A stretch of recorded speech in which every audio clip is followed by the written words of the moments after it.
How to use wildcard in Fantasy Premier League.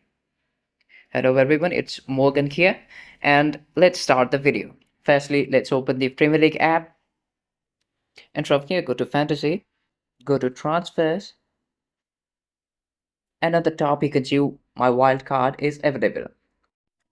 So with the help of wildcard, I can make unlimited transfers, permanent transfers on my Fantasy Premier League squad.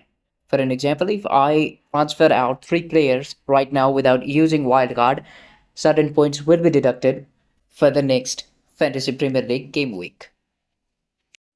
And here you can see I have made 3 transfers, and just below list you can see cost and you can see -4. That means that 4 points will be deducted from my FPL point in the next game week.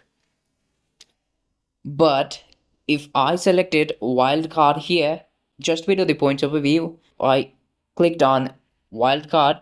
Now the wildcard is activated and points will not be deducted on my next FPL game week.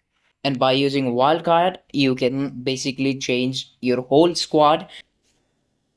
And if you want to use your wildcard, you can simply click on confirm and wildcard will be activated. And all the transfers that are done by using wildcards will be permanent.